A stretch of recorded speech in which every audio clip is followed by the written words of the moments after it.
Hola, ¿cómo están? Soy Miroslav Juraj.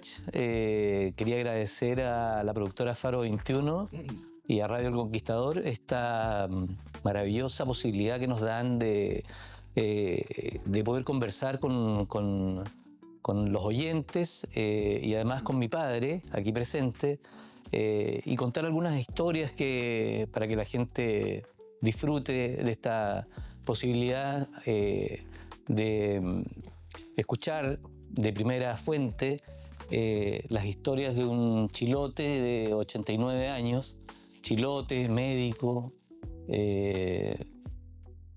y los recuerdos de tantos años en la historia de nuestro archipiélago.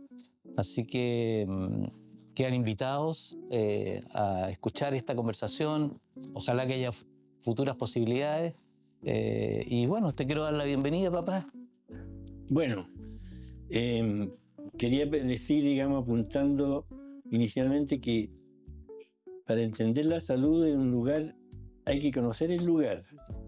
Y entiendo yo que es difícil para la gente de Santiago, por ejemplo, imaginarse cómo era Chiloé en los tiempos en que yo era un niño acá, porque son dos realidades totalmente diferentes.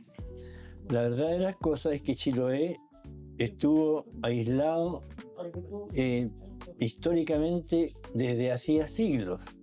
Era como algo que para la gente del norte no existía. Yo al decir el norte me refiero en general a la parte central de Chile. Aquí la gente de Chiloé decía, me voy para Chile, y se iban a Puerto Montt, a Osorno, a Santiago. Hacían una separación tan tajante en ese sentido porque Chiloé vivió, como digo, un verdadero aislamiento, como un ostracismo. Bueno, cuando yo nací acá el año 1936, Castro era una ciudad que no podríamos ni siquiera llamar ciudad, era como un poblado, un villorrio, que contaba cerca de 3.000 habitantes. ¿Cómo era esta ciudad? Esta ciudad estaba sentada en una meseta que ustedes conocen actualmente, donde está principalmente el comercio, pero la parte más importante estaba abajo en la costanera del mar, que se llamaba el malecón, costanera, porque ahí estaba toda la vida del pueblo en aquellos años, porque todo llegaba por vía marítima. Arriba no existían vehículos, no existían camiones, no existía nada, de manera que toda la vida económica, la vida pujante estaba en el puerto. En el puerto llegaban los buques de distintas identidades, buques extranjeros, buques chilenos, buques que hacían el cabotaje desde Antofagasta hasta Punta Arenas y viceversa. Y por lo tanto ahí estaba la parte más pujante, más vibrante.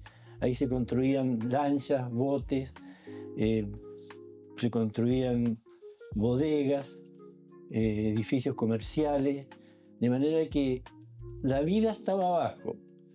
Y para acentuar aún esta situación, el año 1910 apareció el ferrocarril de Ancud a Castro. Antes, para una persona de Castro, ir a Ancud era como una aventura. Yo, por ejemplo, cuando era niño no conocía Ancud porque era otro mundo. Eran 5 horas en tren. Para llegar a Ancud, 5 horas. No había caminos, desde luego, eso ya lo voy a remarcar nuevamente. Camino no había. Oye, pero cuéntame, ¿es verdad eso que cuentas que de repente había que bajarse del tren y empujar el tren? Sí, era un poco anecdótico, así siempre se decía que había una cuesta muy parada, entonces los pasajeros de segunda tenían que bajar, los de segunda y tercera tenían que bajar. Los de primera no. No, los de primera no, y empujar el tren. Entonces había una cuesta muy parada, efectivamente, en una de las estaciones intermedias, y el tren demoraba 5 horas. 5 horas de ida, 5 horas de vuelta, de manera que viajar a Ancud era como ir a otra ciudad, digamos. O sea, la gente iba a la estación abajo y se despedía de los que se iban a Ancud.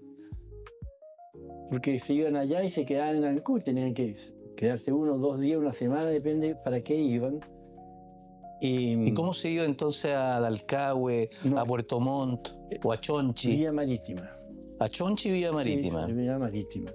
Oye, papá, pero cuéntame primero un poco antes de eso. Tú tienes un apellido croata, un nombre castizo español.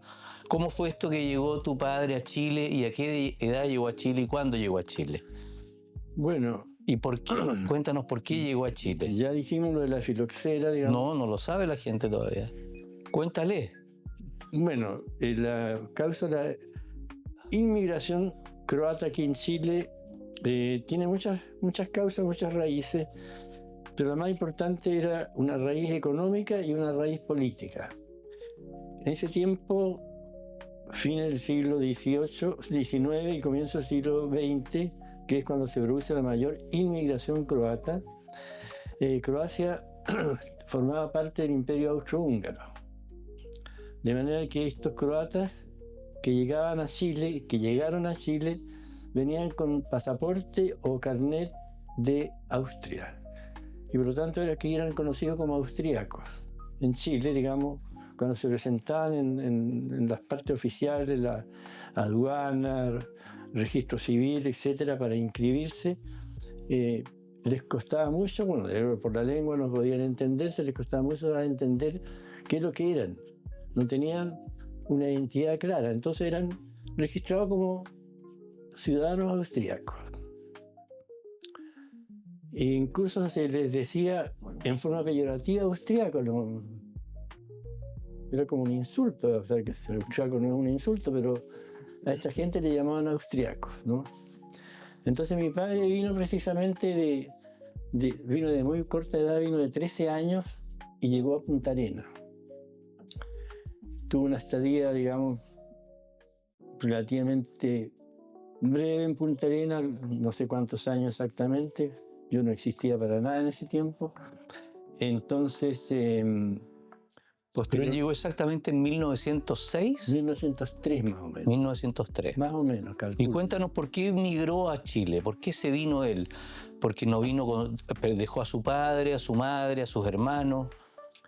Bueno, él vino a Chile porque la familia estaba compuesta de 5 hermanos y el hermano mayor no podía viajar, digamos. Es decir, migraba, la gente venía, entonces había un cuento que se contaba allá en esta isla que se llamaba la isla de Brás, que la gente venía a Chile y encontraba buenos trabajos, buenas perspectivas para labrarse un horizonte y que esta patria los acogía.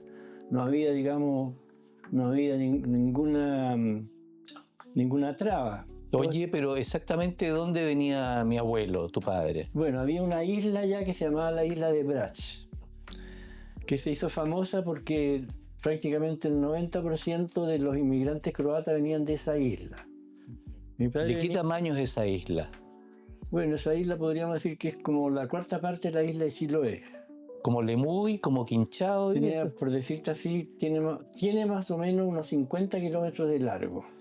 Yeah. Chiloé tiene 100 y tantos kilómetros. De Ancú hasta Quellón son 200 kilómetros. Oye, pero ¿qué estaba pasando en el viejo continente en esa época para que existiera esta migración tan importante de croatas, italianos, claro, alemanes? ¿Qué pasaba?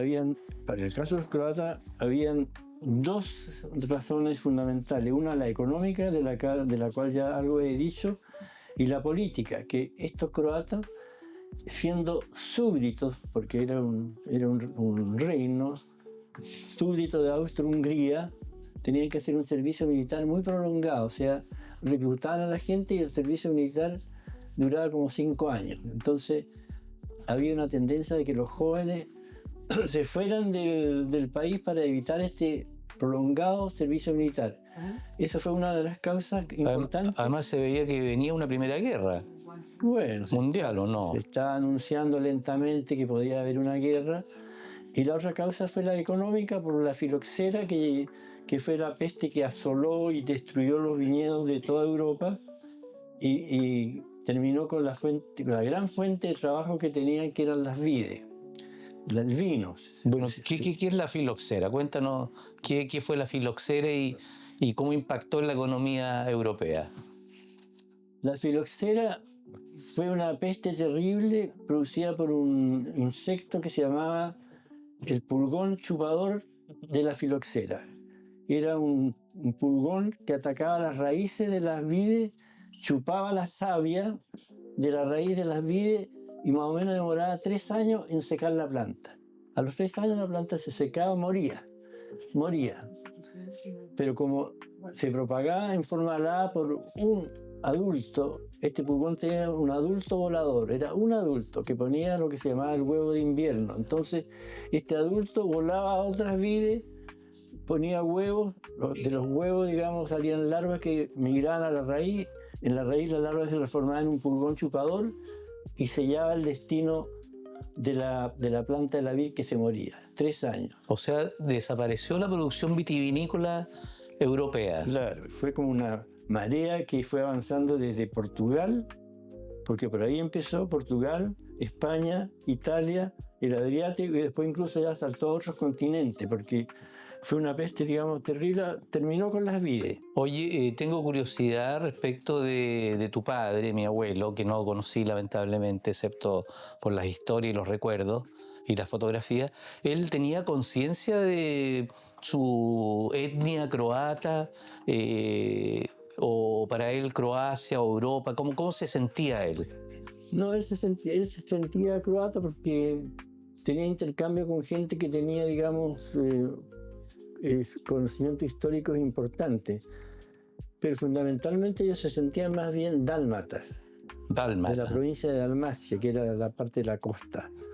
Entonces, cuando ellos se encontraban entre ellos, se decían dálmatas y se identificaban más que nada por el lenguaje. Ellos cuando encontraron una persona que hablaba como ellos, era uno de los suyos, uno de los nuestros.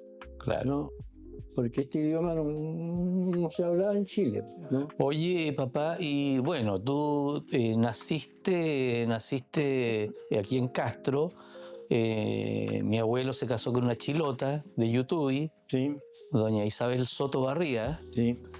y nacieron 6 hermanos. Fuimos 6 hermanos. ¿Dónde nacieron ustedes? ¿Nacieron en el hospital?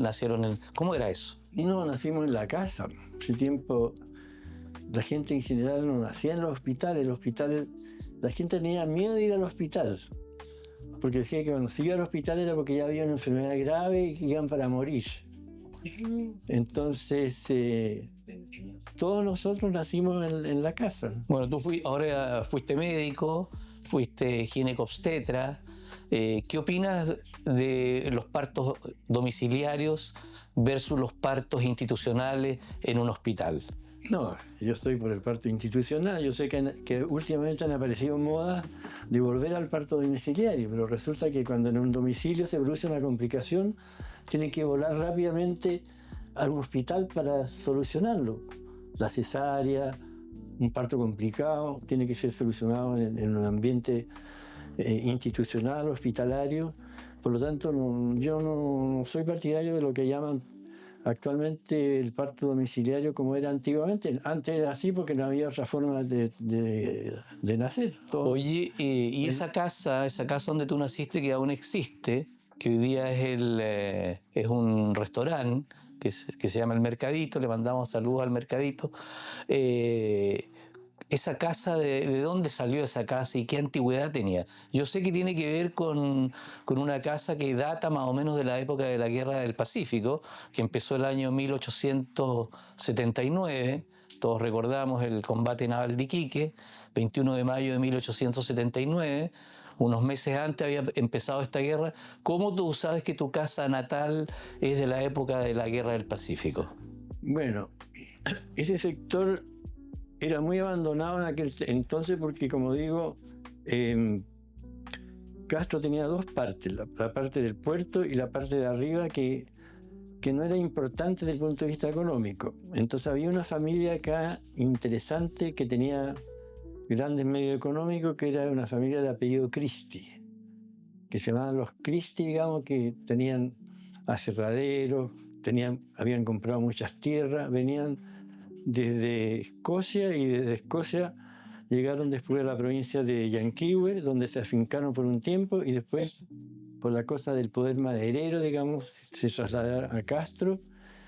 Y esta gente, digamos, construyó una casa, digamos, en el sector del puerto, que partía de arriba de la calle San Martín hasta llegar abajo a la Costanera. No había ferrocarril todavía en 1879 y esa casa después la compró mi padre, esa casa, con el terreno, con todo, digamos, todo este terreno grande que había.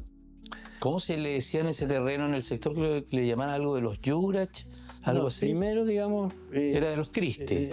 había una calle que era simplemente una especie de arenal vacío, ¿no? Que era como una huella, que hoy día es la calle Serrano. A ver, la calle que sube... La calle Blanco. La calle Ramírez. Bueno, Blanco Encalada todavía no se hacía famoso. La calle Ramírez no existía prácticamente como calle, era como un callejón nomás. Y entonces, bueno,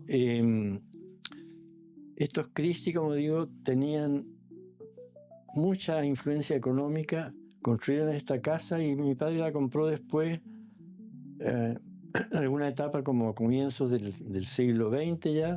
Compró esta casa, también le compró algunas bodegas, porque mi padre se dedicó al comercio de la papa. Casi todos los inmigrantes que llegaron aquí a Chiloé, los inmigrantes croatas, se dedicaron al negocio de la papa. Venían de Punta Arenas con la idea de que iban a trabajar en este producto, este tubérculo, digamos, que era muy importante porque Chiloé producía como el 30% de la papa de todo Chile. ¿Y se exportaba también fuera de Chile? Y se exportaba, incluso se exportaba a veces a Argentina o a Uruguay. O sea, ¿tu papá fue un hombre adinerado? No era pobre. Bueno, pudo educar a sus 6 hijos. Claro, educar a 6 hijos significaba mandarlos a Santiago. ¿Estudiaste en el Instituto Barros Arana tú? Estuve un año en el Barros Arana y después en medicina, los 7 años que duraba la carrera. ¿Y por qué decidiste estudiar medicina? De repente, mira, yo llegué al Barros Arana... Porque tu hermano mayor, Domingo, estudió Derecho. Leyes, claro. Y llegó a ser ministro de la Corte Suprema. Sí. Tu otro hermano, Alberto Yurach, muy conocido acá porque trabajó en el Politécnico, tiene una calle que lleva su nombre, él estudió Derecho y después se dedicó al periodismo. Se dedicó al periodismo porque nos recibió su título finalmente, porque nos dio el examen de grado al final y se quedó aquí en Chiloé, digamos, y se dedicó a la docencia a nivel secundario en el Politécnico. Y bueno, mis hermanas iniciaron, 2 hermanas que tenía iniciaron estudios universitarios, pero como pasa muchas veces rápidamente se casaron y dejaron estos estudios, ¿no?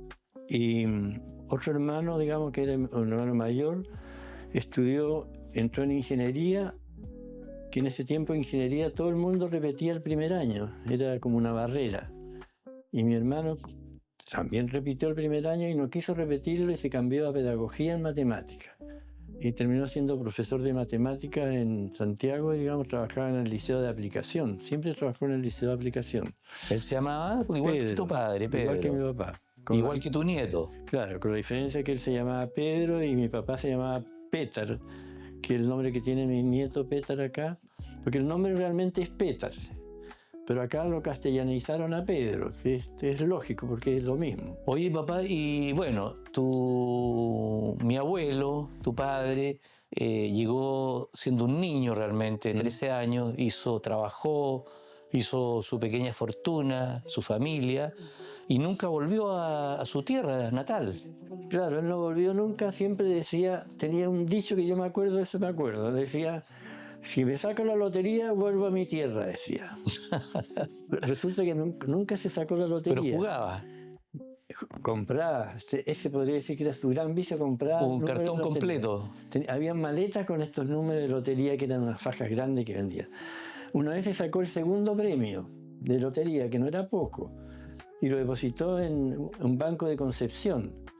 Y como en ese tiempo no existía el reajuste de la unidad de fomento, este capital, digamos, se fue achicando, y cuando él falleció y se hizo, digamos, el listado de la posición efectiva, era una cantidad de dinero ínfima y había sido un segundo premio de lotería. Como suele ocurrir. Claro, o sea que, y por lo tanto no alcanzó a viajar a su tierra, que era su deseo, decía yo, cuando terminen todo de estudiar, decían los hijos, y yo me saque la lotería, me voy a mi tierra. ¿Nunca volvió? No volvió. Oye, papá, bueno, dentro de todos los hermanos, a mí siempre me ha llamado la atención que tú aprendiste a hablar varios idiomas. Aprendiste a hablar croata, alemán, ruso, inglés, castellano, varios idiomas. ¿Y qué te motivó a estudiar un idioma como el croata, que lo hablan hoy día unos 4 millones de personas nomás?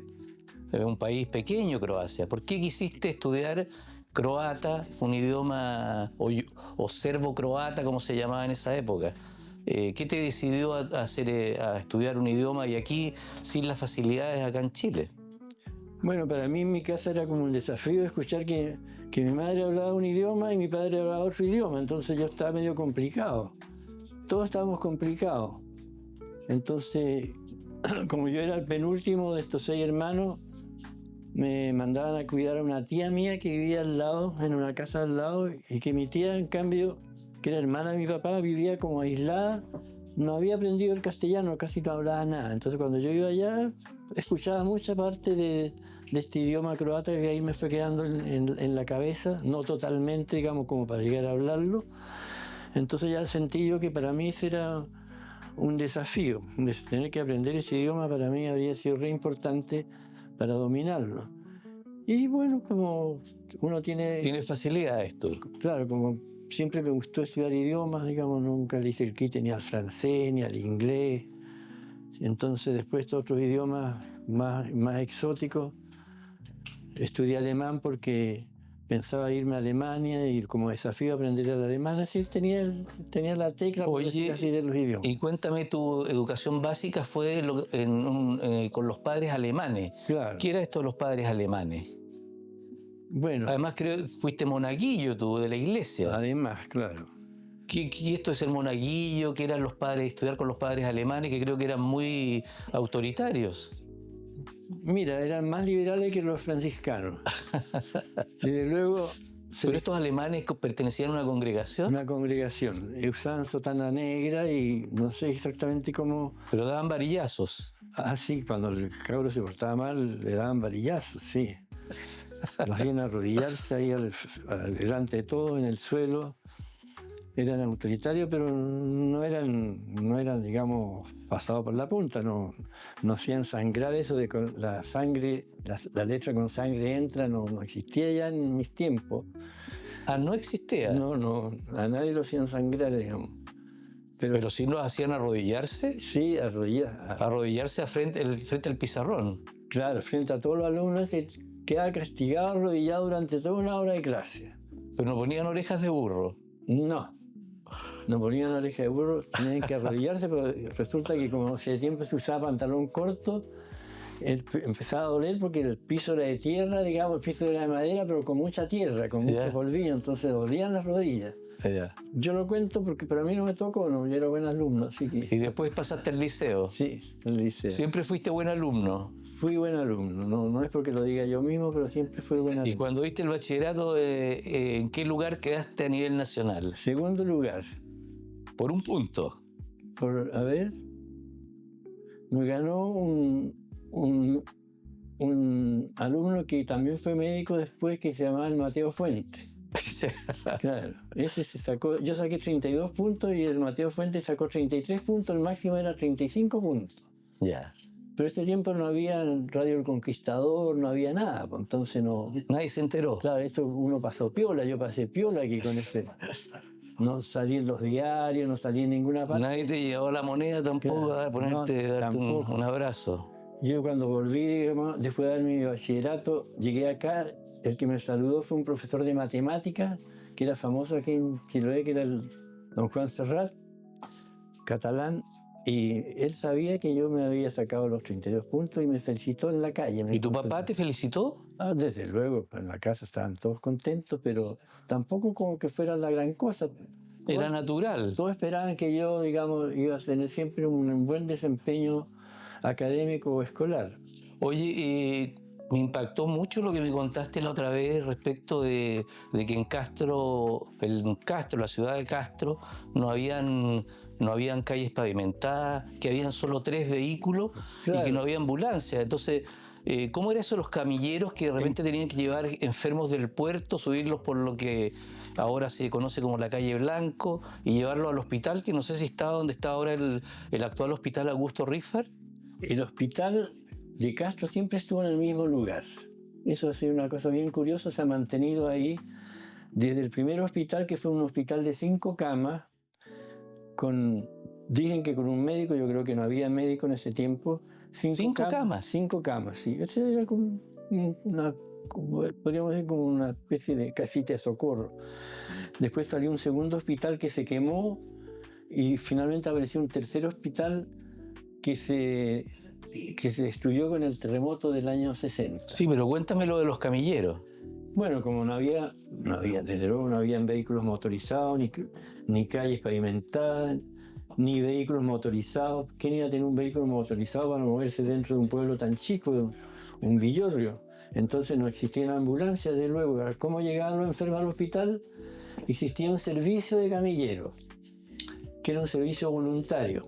Estos camilleros, digamos, casi todos eran obreros de la parte marítima, porque como tenía tanto auge la parte marítima, ellos formaron una especie como de grupo de camilleros, digamos. Entonces, marchaban, cuatro tomaban la camilla y 4 iban marchando detrás como para relevarlo. O sea, eran 8 en total. Claro, y eran siempre los mismos, entonces cuando ya había que llevar a algún enfermo al hospital, se llamaba el cuerpo de camilleros. Tenían importancia. Y el paciente iba cubierto. Claro, no, el paciente lo tapaban porque no querían ser vistos por la gente, digamos, quién iba en la camilla. Además que decían que el que iba al hospital se moría, porque cuando ya se llegaba al hospital era porque era un enfermo grave o no estaba bien. Oye, papá, ¿y tú conociste al doctor Augusto Riffard? El doctor Augusto Riffard, que fue... ¿Era chileno? ¿Era alemán? Era alemán. No, o sea, tenía la nacionalidad chilena. Después le dieron la nacionalidad chilena. Después fue chileno, pero él llegó... Dicen que llegó en un barco el Dresde, que algo tenía que ver con los alemanes que... El Dresde en el barco de guerra. Claro, que venían... Que estuvo escondido, tuvo un enfrentamiento en las Malvinas con la Marina inglesa, claro. Después quedó dañado, ahí se destruyó gran parte de la escuadra alemana, y se refugió acá en Quintupeo, sí, en el fiordo Comau, y de ahí se fue a Juan Fernández, donde finalmente el capitán lo hundió, en la bahía Cumberland. Dice que el doctor Riffard venía en ese barco. ¿Venía en ese barco? Así dicen. Oh, qué noticia, no sabía. En la crónica del doctor Brüning, que también escribió crónicas respecto a Chiloé, él dice que el doctor Riffard llegó en ese barco. Y por lo tanto ejerció primero en Osorno, en La Unión, y después se trasladó a Castro. ¿Y tú lo conociste personalmente? Bueno, yo como niño fui una vez a su consulta. Mi madre me llevó, digamos, por algún resfrío, qué sé yo lo que sería. Me dio algunos medicamentos. Tenía su consulta particular en su casa habitación, que estaba en la calle Thompson, que hoy día corresponde como a la calle Esmeralda, en esa parte de ahí. Estaría como más o menos donde está Provida. Por ahí tenía su casa. Era una casa de 2 pisos, muy alta. Y ahí tenía él su residencia y su consulta. Se casó aquí en Chiloé, tuvo hijos, no recuerdo muy bien el nombre de los hijos. Se casó con una chilena. Una chilena de origen alemán también. Y bueno, resulta que este doctor Riffard, que fue un médico, digamos, que trabajó intensamente en la forma que se trabajaba en aquellos años, hacía muchas rondas. Era famoso porque hacía rondas a caballo con unos perros, tenía unos perros muy grandes, y él viajaba a las comunas rurales a caballo con sus perros. El hospital quedaba a cargo de practicantes, de auxiliares. Practicantes se llamaban en ese tiempo a los auxiliares más avanzados, digamos. Oye, papá, y para que la gente sepa, en esa época, después de que diste tu bachillerato, equivalente a la prueba de aptitud académica, o cómo le llaman ahora, no sé qué nombre tiene, primero estudiaste en el Liceo de Castro. Claro. Y de ahí te fuiste a la universidad, que era gratuita, entiendo. En ese tiempo la universidad era gratuita, o sea, el costo de estudiar... O sea, tú estudiaste medicina a los 7 años sin pagarle a nadie. Nada. nada, era gratis, la educación universitaria era gratis en ese tiempo, cosa que se perdió, desgraciadamente. Se pagaba una matrícula solamente. Ya. Una matrícula y el resto no se pagaba nada, ni mensualidad. Bueno, entraste a la Escuela de Medicina de la Universidad de Chile. Ahí ¿dónde se podía estudiar medicina en esa época? ¿Fue en qué año entraste en ese a tiempo la universidad? no existía la Universidad Católica como facultad de medicina, no existía, solamente existía una facultad de medicina en Concepción. O sea, ¿y en Valparaíso no? No, tampoco. Solamente Santiago Concepción y Santiago. Pero en Concepción no terminaban los alumnos la carrera de médico, sino que tenían que dar el examen en Santiago con los médicos de la Universidad de Chile. Bueno, y ahí te conocían como el Mechón Yurach. Bueno, ¿Por qué te decían el Mechón? No, ese tiempo la palabra mechón se usaba para todos los alumnos de primer año. ¿Ya? Pero tú eres como el más joven, ¿tenías qué edad? ¿Tenías bueno, 16? Sí, yo siempre fui un poco más joven. O sea, ¿Entraste a medicina con qué edad? A ver, 17 años. 17 años. Sí. ¿Y te recibiste de 23, 24 años? Claro, 7 años duraba la carrera. ¿Y ahí conociste a mi mamá? La conocí en la escuela de medicina. ¿Te gustó el tiro? Sí, me gustó bastante. ¿Cuántos años de matrimonio tienes? Ya pasamos los 60 años con tu mamá. ¿Quién está acá acompañándonos? Sí, está por ahí en otra pieza. Oye, y en esa época, ¿cuántos alumnos de medicina eran? Bueno, eso es notable porque ese tiempo las mujeres casi no entraban a medicina. El curso nuestro, el curso en que yo entré a primer año de medicina, tenía 160 alumnos, de los cuales 10 eran mujeres. Bueno, tú sabes que eso ha cambiado ahora. Ahora se dio vuelta totalmente. Se dio vuelta la tortilla. Hay más mujeres que hombres. Oye, y bueno, una vez que se recibieron, te casaste con mi madre, tuvieron durante el primer año de casados tuvieron a Vesna, mi hermana mayor, Sí. que siguió la carrera de arquitectura, y mi mamá, a diferencia tuyo, que tú fuiste médico general y te fuiste como general de zona a Calbuco, mi mamá hizo una beca primaria, lo que tampoco se me ocurre que era muy habitual en esa época. No, pues sí. No. ¿Por qué ella no hizo medicina general, sino que se especializó tan rápidamente? ¿Te gustaba la pediatría? ¿Te gustaba la pediatría? Oye, entonces se fueron a Calbuco, después aquí a Chiloé, y mi mamá yo creo que fue de las primeras pediatras que hubo en Chiloé, sí. Si no la primera. En Calbuco fue la primera, ¿no? Que jamás se habría imaginado Calbuco tener una pediatra, porque era un lugar muy, muy aislado, muy dejado de la mano de Dios, podríamos decir nosotros. Calbuco se parece mucho a Chiloé. Tiene archipiélago, tiene isla, un hospital muy pequeño que tenía... Bueno, es una historia, ¿para qué voy a contar esa historia? Nosotros llegamos a Calbuco, Vesna, mi hija mayor, que anda por ahí, parece, que está ahí, esa está mostrando la mano.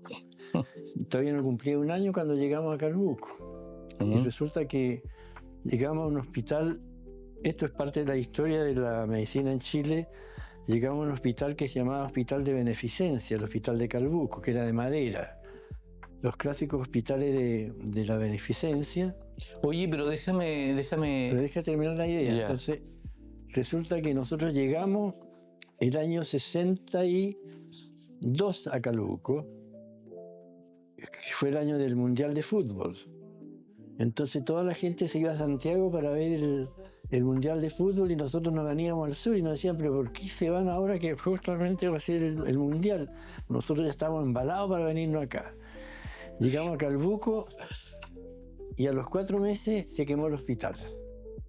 Nosotros vivíamos en el hospital.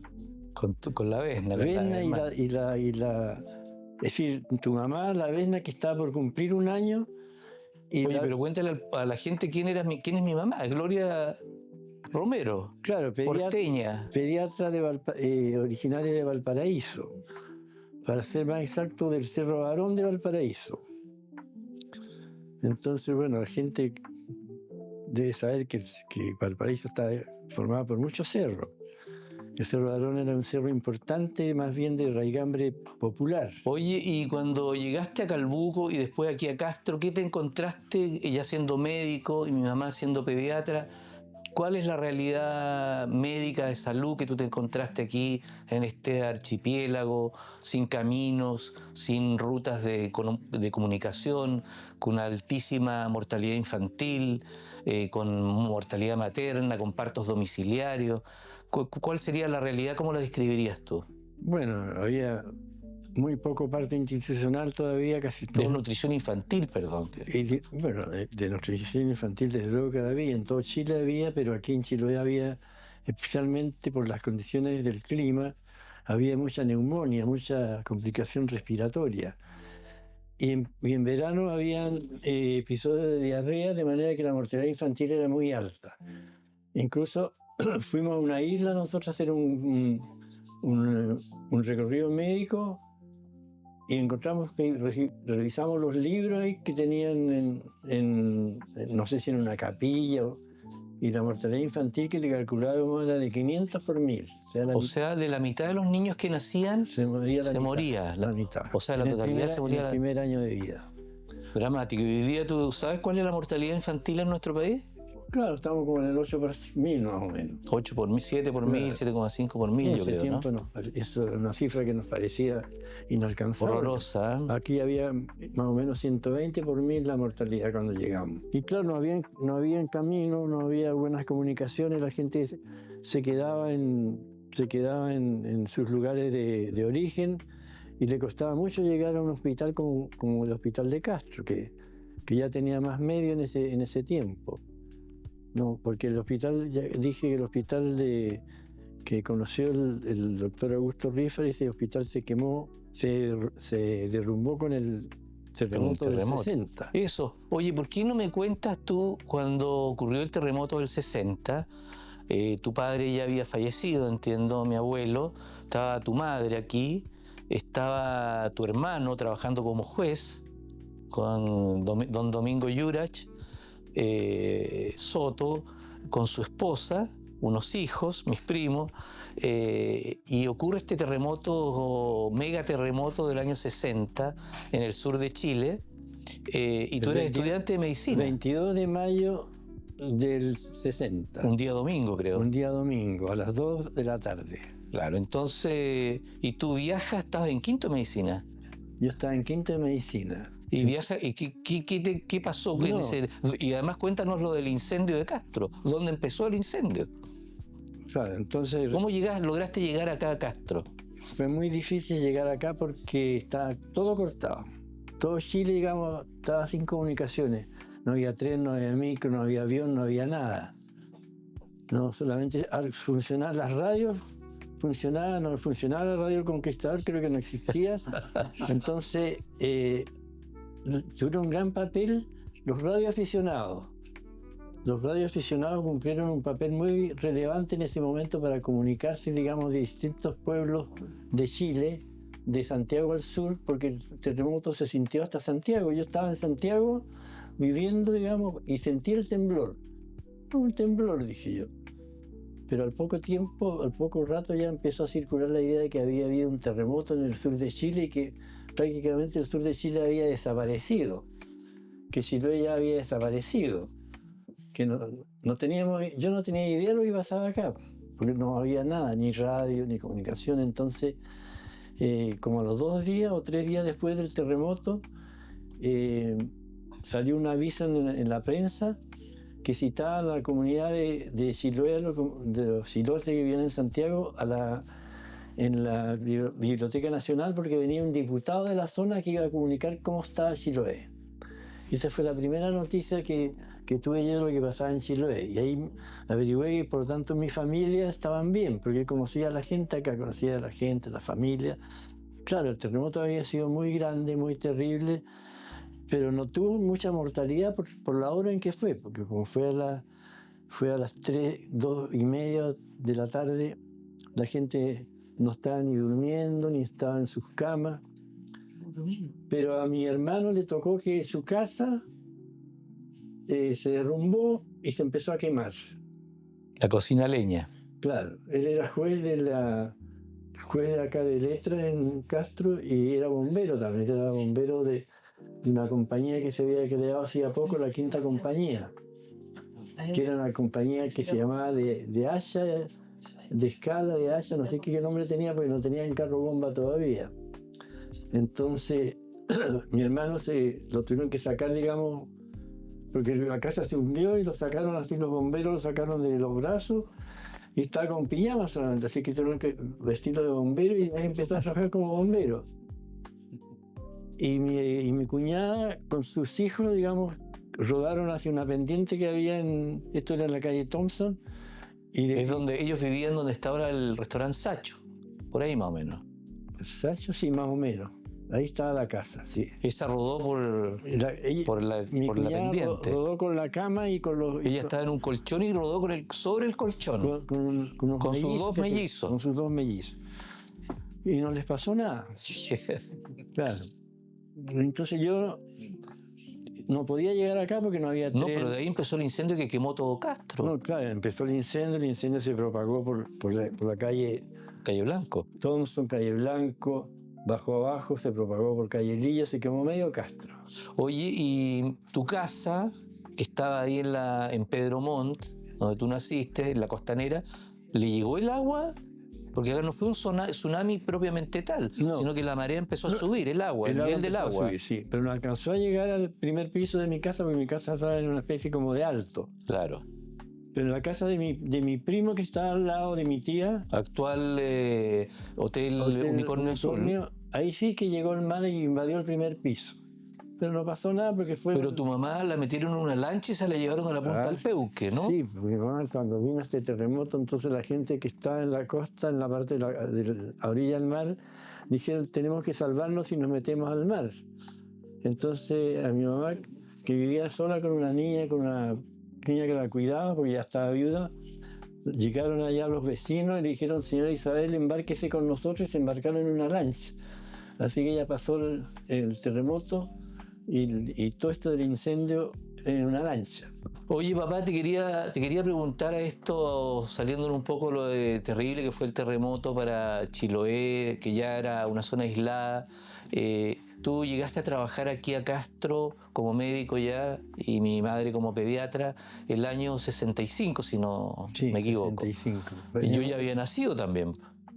O sea, tenías a tu hija mayor, Vesna, a mí, y venía en camino la Dania. Venía en camino mi hermana menor, Dania, que es anestesista, ahora anestesióloga, como se dice, y ella nació aquí en Castro. Nació en el hospital de Castro.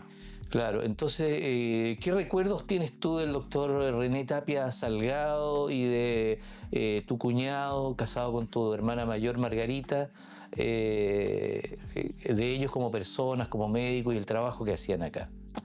Bueno, tengo buenos recuerdos de ambos. El doctor Tapia era un excelente médico, era cirujano, tenía mucha afinidad por la cirugía y fue director. Te enseñó mucho, yo creo. Sí, yo operé muchas veces con él y también operé con el doctor Barriento, que era mi cuñado, que también fue director del hospital. Eran médicos chapados a la antigua.